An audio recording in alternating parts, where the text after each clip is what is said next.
of the 76ers here, let's recap what they've done in NBA free agency and hand out some grades as well. The notable moves, of course, Shake Milton, he gets kind of sort of re-signed there in the end. James Ennis, Kyle O'Quinn, Al Horford, and Tobias Harris, though, Jimmy, were the two biggins. Yeah, absolutely. I loved the O'Quinn signing, but Horford, look, you get a pickup, you get someone to replace Jimmy Butler in the starting five, and I like Tobias Harris, obviously. I mean, you have to pay him. Now, we can talk about how much money he got, but 76ers are making some pretty good moves here in the offseason to recover from losing Jimmy Butler. Again, other moves here, Mike Scott, we'll get to Jimmy Butler later on because, well, they did lose him, although there are conflicting reports here about what actually was the choice from Jimmy Butler, as if he wanted the 5-year option, didn't get it offered, or if he was never going to re-sign with Philadelphia. No one really has a great answer there on that front. Yeah, no, I agree. But hey, Jimmy Butler's gone now, and at least they got something for him. As part of that trade, they got Josh Richardson. That was the main piece for Jimmy Butler. So instead of losing him for nothing, they did get another shooter, and they certainly needed that because Ben Simmons certainly can't do it. Yeah, absolutely. And I like Josh Richardson. I mean, look, he's a little bit overpaid, but at least you get him back, and you get someone to replace Jimmy Butler in the starting five at the two-guard position. I believe he will start, and when you need him to score, Josh Richardson can absolutely do that. He scored 16 points per game in Miami this past season, so he is a scorer no matter how you look at it, and it's not Jimmy Butler, but it is something. Yeah, I think it's a noteworthy move to get something, like you said. Like, you didn't want to just lose him for nothing. Getting a sign-and-trade piece back in the end made it a little bit better for Philadelphia. And it did also save them money, too. Like that was a key thing for them. Yeah, that saved them money. That was the biggest thing, is it saved them money, and Josh Richardson, again, he's probably going to start, so you get something there for Jimmy Butler. Of course, these were the full trade details. They didn't just Jimmy Butler didn't just go to the Miami Heat. The Heat also got Myers Leonard, and then Josh Richardson now part of the Philadelphia 76ers. Yeah, so that was the Sixers side of the trade. Of course, the Clippers and Trailblazers were also involved because the Mavs were involved, and then the whole thing just totally fell apart. Yeah, it sure did. But Mo Harkless goes to the Clippers now, and Hassan Whiteside to the Portland Trailblazers. I think everybody kind of wins in that scenario. If there's a loser, I guess it is the Sixers because, frankly, they did lose a top-tier player in Jimmy Butler. Now, Richardson is not a totally full-on knockdown three-point shooter, but with J.J. Redick leaving in free agency, you lose Jimmy Butler.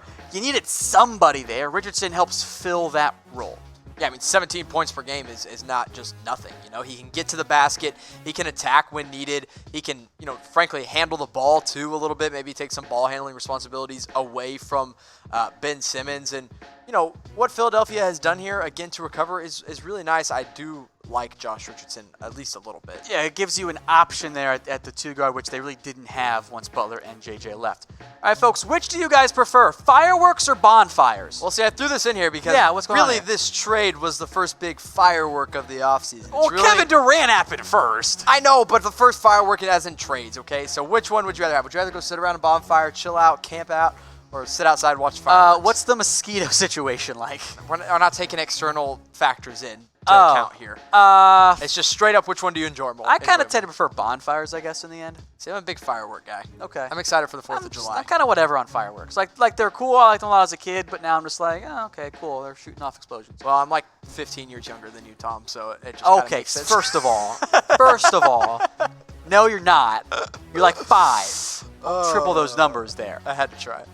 All right, folks. Tobias Harris, meanwhile, or Toby, he's sticking with the 76ers on a big deal. Yeah, of course. Or Jemai. I mean, Tobias Harris got absolutely paid. 5 years, $180 million. And, he was traded to the 76ers last season, really thrived with them after leaving the Los Angeles Clippers, or getting sent away, I guess I should say.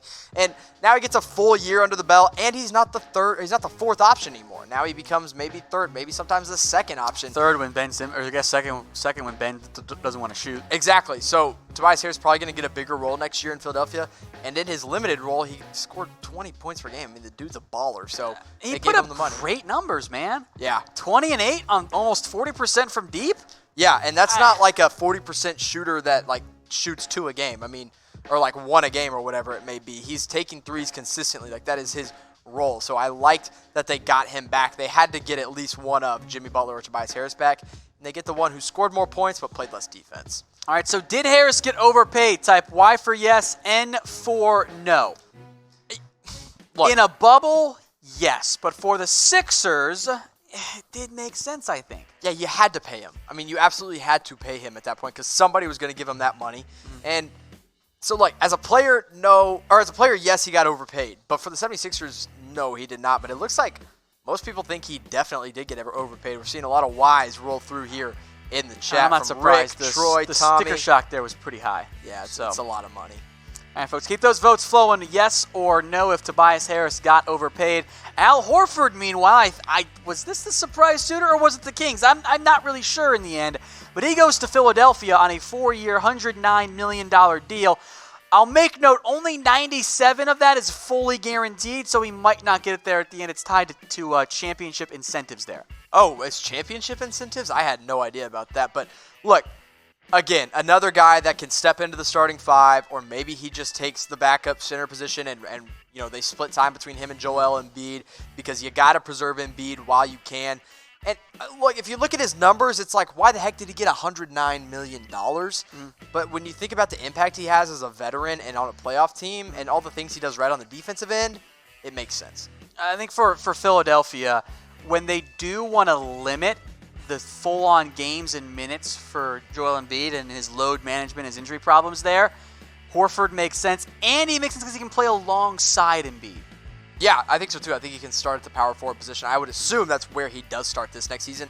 And he can stretch the floor. So having as many guys that can shoot alongside Ben Simmons as possible is a good thing for the Sixers. So which was the more surprising signing? H for Al Horford to Philadelphia, or B for Jimmy Butler as part of a sign-and trade with the Miami Heat? I went back and forth on this one because I don't know. I still don't know. I think probably Horford because we had no idea where he was going to sign.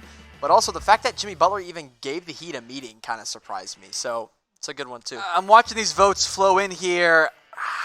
It's a little close. I think maybe 60-40 H's have it. Okay. That's my rough eye there video. Just guessing on the numbers there.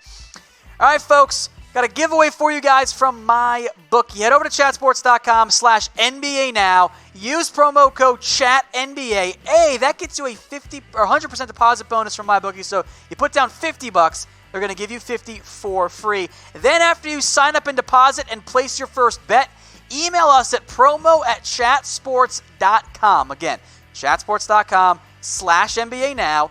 Use promo code CHATNBA.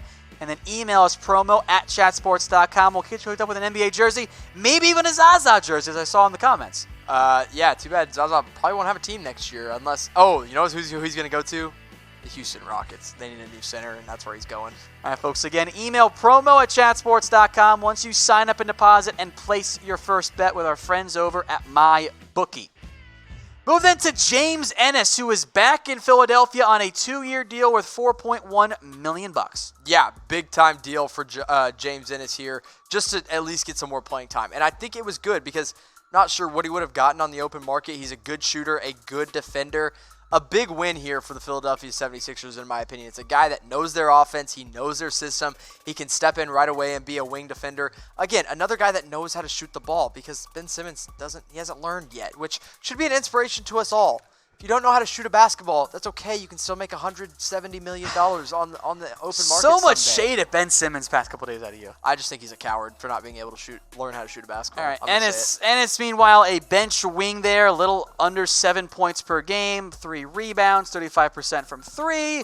He's your classic, maybe like your 9th or 10th guy off the bench. Yeah, it's just like, hey, need some defense. James Ennis, go lock that guy up for a little bit. There you go. And can shoot just enough to make it palatable as well. And I'll also make note, Clippers, Lakers, and Knicks had interest in Ennis as well.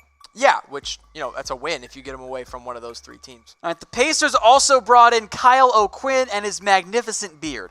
The Sixers. They did it last time, too. The Sixers brought in Kyle O'Quinn. Wait, what did you say? I said the Pacers again. Oh, well, because he's coming over from Indiana because I see the jersey and I be stupid. Yeah, and of course in Indiana he didn't get a chance to play. He was playing behind Miles Turner, Thaddeus Young, who's now in the Bulls, and Domantas Sabonis. So it's kind of like Kyle Quinn was just there for safety reasons.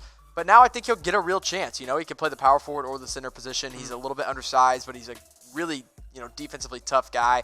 And when he's around the rim, he knows how to score. So I like the pickup. Again, the numbers here do not wow you. Can't in shoot any the way, three, shape, though. or form. No, he's not a three-point shooter. But look at his beard just glowing in that picture right there. That's just incredible. All right, so 3 points a game. He'll probably put up better numbers this upcoming season because, well, somebody's got to be able to step up a little bit there. All right, folks, question for you guys. How many chat sports shows have you watched this week? We'll give some shout-outs here in the numbers.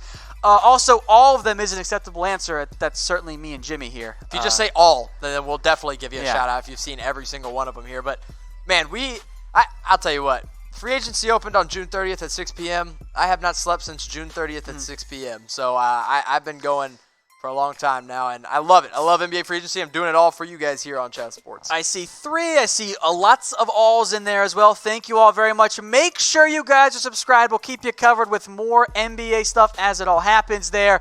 Hey, once Kawhi comes, we'll do that as well. So make sure you subscribe to us here on Chat Sports. Thank you all who's been watching all week long alongside of us. All right, Mike Scott also coming back to the Sixers there on a re-signing.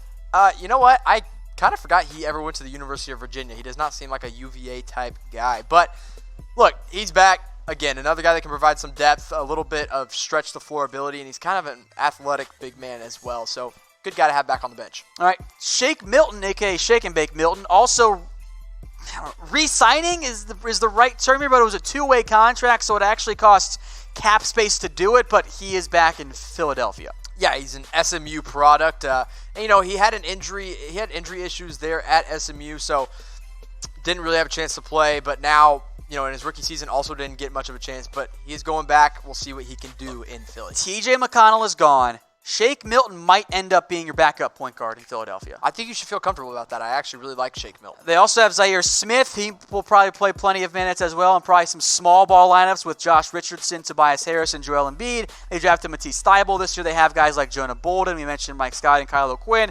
This is definitely a top half of the Eastern Conference team. Oh, yeah. In terms of playoffs, by the way, not just overall. Yeah, top 4. Top 4. I think Yeah, they are a that's a better top word 4 for it. seed. Now, health is a big concern.